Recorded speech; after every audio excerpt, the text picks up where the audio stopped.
مولاي صل وسلم دائما أبدا على حبيبك خير الخلق كلهم. مولاي صل وسلم دائما أبدا على حبيبك خير الخلق كلهم. حبيب الذي ترجى شفاعته هو الحبيب الذي ترجى شفاعته. هو محمد سيد الكونين والثقلين. محمد سيد الكونين والثقلين. محمد سيد الكونين والثقلين والفارقين من عرب ومن عجم. مولاي صل وسلم دائما أبدا على حبيبك خير الخلق كلهم. مولاي صل وسلم دائما أبدا على حبيبك خير الخلق كلهم.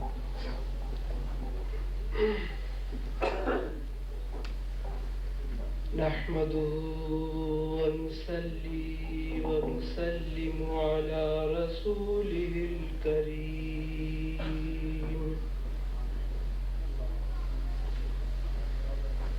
أما بعد فأعوذ بالله من الشيطان الرجيم. بسم الله الرحمن الرحيم. وما أرسلناك إلا رحمة للعالمين.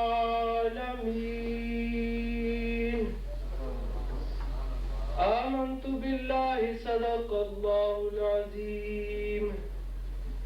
إن الله وملائكته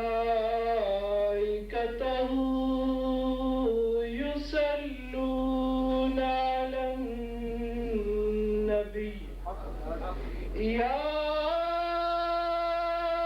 أيها الذين آمنوا صلوا عليه وسلموا تسليما. اللهم صل على سيدنا ومولانا محمد وعلى آل سيدنا ومولانا محمد وبارك وسلم عليه. Honorable audience, the distinguished ulama kiram, respected guests of this meeting, especially my honorable father Pir Tariq, Rahbar Shariat, Hazrat Allama Pir Abdul Wahab Siddiqi, and all the other scholars of Islam, Assalamu alaikum wa rahmatullahi wa barakatuh. I am indeed very grateful to Maulana Qari Khadim Hussain Sahib, who's very kindly and generously given me some minutes and some time to be with you here today and to say what I can say about the glory of our holy beloved Prophet Muhammad sallallahu alaihi wasallam. Indeed, the glory of our Prophet is being shown by your presence here. For your presence here indeed establishes the fact that our Prophet is so glorious. But this is present circumstances which establishes this fact. But in the society we live in, they believe upon a history of the great British Empire, which they are so proud of. And why? Because their history is so great, their present may not be. Indeed, any fact, any fiction has glory at one time, but either in its history, the glory fades, or either in its future, the glory of that fact fades.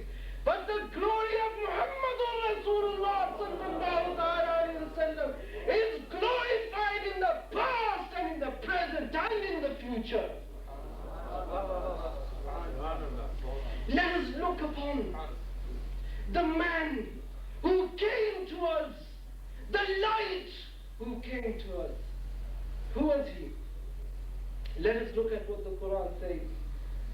What was he given? The Quran states, عَلَّمَكَ مَا لَمْ تَكُنْ تَعْلَمْ وَكَانَ فَضْلُ اللَّهِ عَلَيْكَ عَظِيمًا.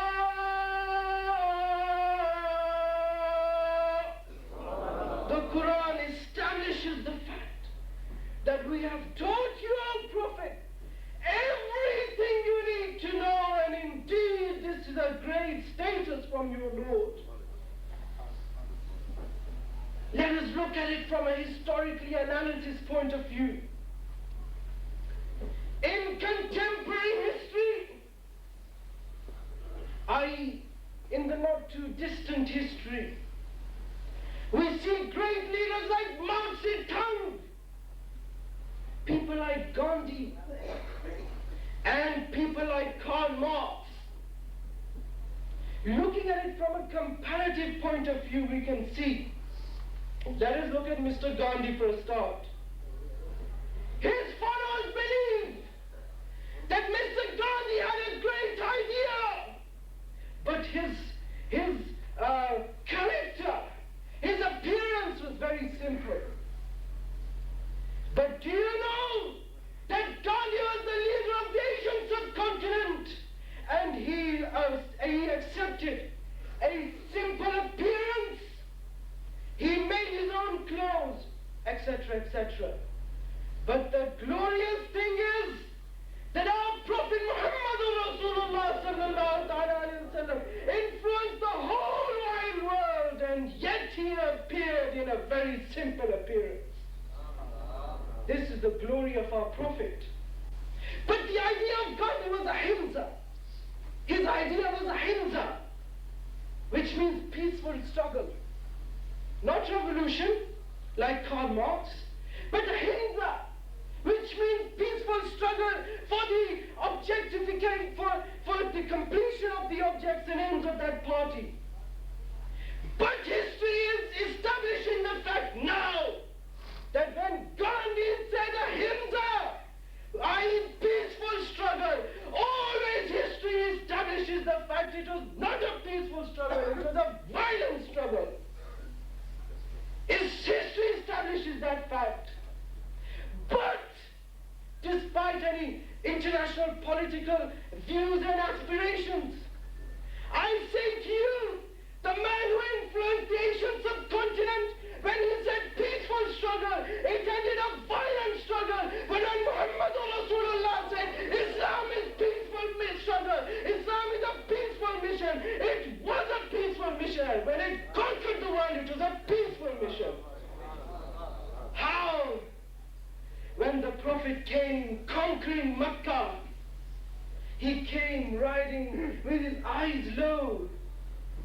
The people said, "O Muhammad sallallahu alayhi wa sallam, this is your time of glory. This is your time of honor. Why is it that you are not like those precedented historians, precedented conquerors?" The Prophet said, "No, I am rahmatul lil alameen. That is why I come like this." But at the same time, my dear brethren, we are here to discuss the glory of the Prophet. Let us look what glory he gave to us at that time. All his enemies were gathered in one line. He said, "You were the one who did this. You were the one who punished us like this. You were the one who did that to us. You were the one who was so cruel to us. You were the one who was so persistent against Islam. You were the one who killed him. You were the one who murdered him. You were the one who slaughtered him.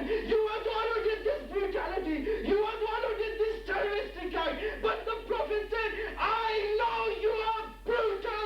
You are very cruel people. But because I am rahmatul lil alameen, go, I forgive you all."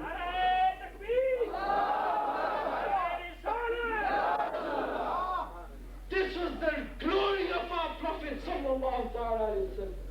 Briefly, let me establish one more fact about one more leader, the name of Mao Zedong in China. He also led a very long march. In the 30s, he led a very long march. All his followers, under the rule of Chiang Kai-shek, they marched towards safety. They marched towards shelter. They marched towards protection. Similar circumstances happened in Arabia. The Prophet ﷺ migrated from Mecca to Medina. 53 years of his life he spent in Mecca. Then 10 years he spent in Medina. He migrated from Mecca to Medina. He migrated from shelter, from brutality and cruelty to protection and shelter to love and affection. But I can tell you that that same Prophet could have waved his hand and destroyed all his enemies. But because of the fact that he was Rahmatun lil Alameen, that is why he did not wave his hand. He did not wave his hand and kill those people who were his enemies, but he waved his hand and killed the beliefs in all their lives and destinations. So similarly, we can see that from contemporary history we can establish the glory of our Holy Prophet sallallahu alaihi wasallam. Last example, the example of Karl Marx. I'm just giving you a brief historical analysis. The history of Karl Marx, he preached a bloody revolution.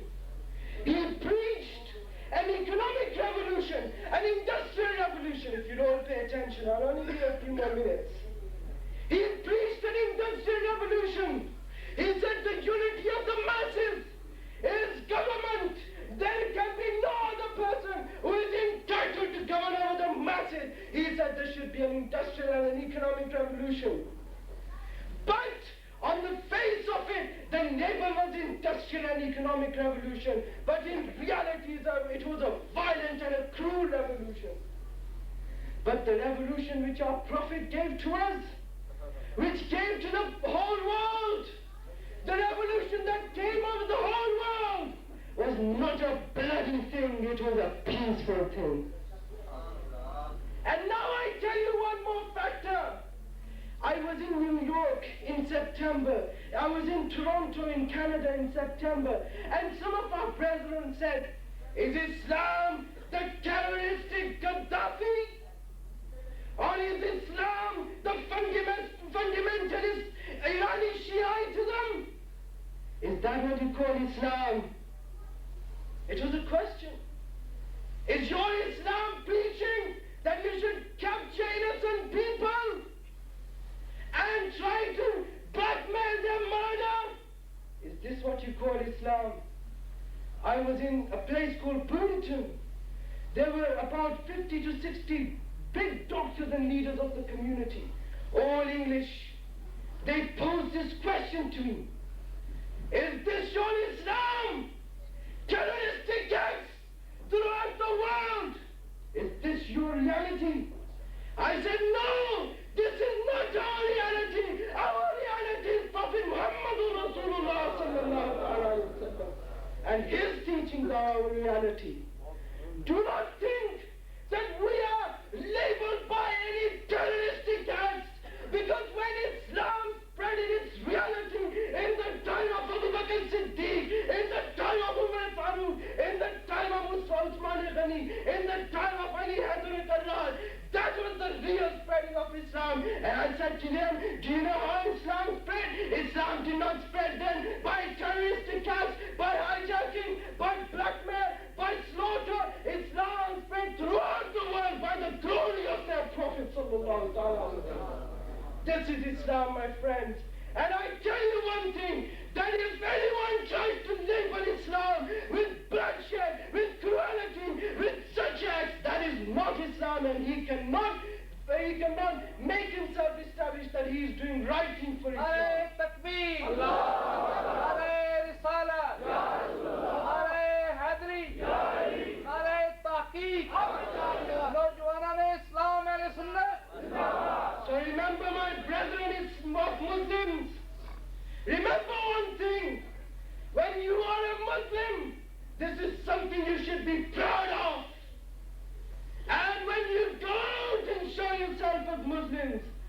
that is something also which you should be proud of. Because historically, economically, legally, there's one interesting thought about the legal aspects of Islamic jurisdiction and the legal comparative analysis, but I do not have time to go into that. Maybe at some other time. But let me tell you this: if you fear that you are having the inferiority complex, then let me tell you that you are wrong in making yourselves inferior, because we are superior. The Prophet said, the Quran says, "Kuntum khayra ummah." Although we are not given the blessings which Bani Israel got, but because we are using our positive power, we will be given status over all other nations. So, my dear brethren, my respectable elders, I say to you, try for Islam. And that is why, when I came here, I was so glad that this center is trying for the greatness and the glory of our holy beloved Prophet Muhammad sallallahu alaihi wasallam. I hope that all of you here will try for the same cause, will sacrifice yourself for the same cause.